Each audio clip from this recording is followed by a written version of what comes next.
ಇನ್ನು ಚಿಕ್ಕನಾಯಕನಹಳ್ಳಿ ಪಟ್ಟಣದಲ್ಲಿರತಕ್ಕಂಥ ರೂಪಾಂತರ ಮಹಿಳಾ ಸಶಕ್ತೀಕರಣ ಮತ್ತು ಸಮುದಾಯ ಅಭಿವೃದ್ಧಿ ಸಂಸ್ಥೆಯ ನೂತನ ಕಚೇರಿಯನ್ನು ಇದೀಗ ಉದ್ಘಾಟನೆ ಮಾಡಲಾಗಿದೆ.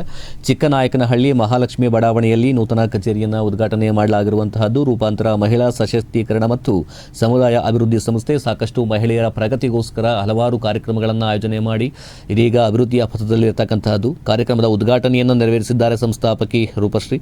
ಮಹಿಳಾ ಸಬಲೀಕರಣ ಹಾಗೂ ಸಮುದಾಯ ಅಭಿವೃದ್ಧಿಗೆ ಬದ್ಧವಾಗಿರುವಂತಹದ್ದು. ವಿವಿಧ ಯೋಜನೆಗಳನ್ನು ಘೋಷಣೆ ಮಾಡಿರತಕ್ಕಂತಹ ರೂಪಶ್ರೀ ಅವರು ಹಲವಾರು ರೀತಿಯಲ್ಲಿ ಸಂಘದ ಮುಂದಿನ ನಡವಳಿಕೆಯ ಬಗ್ಗೆ ಕೂಡ ಮಾಹಿತಿಯನ್ನು ಹಂಚಿಕೊಂಡಿದ್ದಾರೆ.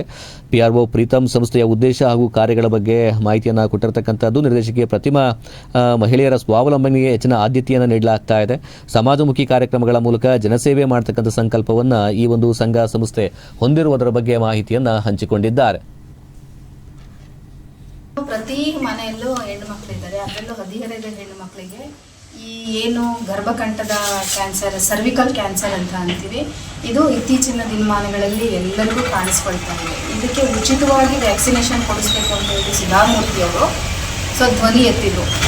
ಇದನ್ನು ನಾವು ಒಂದು ಜಾಗವಾಗಿ ಬೃಹತ್ ಮಟ್ಟದ ಜಾಗೃತಿಯನ್ನು ನಾವು ಮೂಡಿಸಬೇಕು ಅಂತ ಹೇಳಿ ಪಿಂಕಥಾನ್ ಅಂತ ರ್ಯಾಲಿ ಮಾಡಿ ಅದನ್ನು ನಾವು ಸಾಧನೆ ಮಾಡಿದ್ವಿ. ಇಂಡಿಯಾ ಬುಕ್ ಆಫ್ ರೆಕಾರ್ಡ್ ಸಾಧನೆ ಮಾಡಿದ್ವಿ.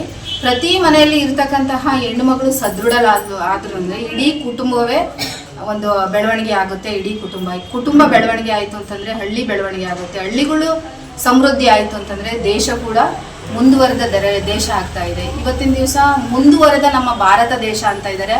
ಅದು ಮುಂದುವರೆದ ಭಾರತ ದೇಶ ಅಲ್ಲ, ರೀಬಿಲ್ಟಿಂಗ್ ಇಂಡಿಯಾ ಅಂತ ನಾವು ಕನ್ಸಿಡರ್ ಮಾಡ್ತೀವಿ. ಮುಂಚೆ ಆಲ್ರೆಡಿ ಇದು ಸಮೃದ್ಧವಾಗಿತ್ತು, ಈಗ ಮತ್ತೆ ಅದು ಪುನರ್ ಸಮೃದ್ಧ ಆಗ್ತಾ ಇದೆ ನಮ್ಮ ದೇಶ. ಇದ್ರ ಬಗ್ಗೆ ನಾವು ಜಾಗೃತಿ ಮೂಡಿಸಿ ಇಂಡಿಯಾ ಮತ್ತು ನಮ್ಮ ಮುಂದಿನ ದಿನಮಾನಗಳಲ್ಲಿ ನಮ್ಮ ಸಂಸ್ಥೆ ವತಿಯಿಂದ ಸುಮಾರು ಕಾರ್ಯಕ್ರಮಗಳನ್ನು ಹಮ್ಮಿಕೊಂಡಿದ್ದೀವಿ.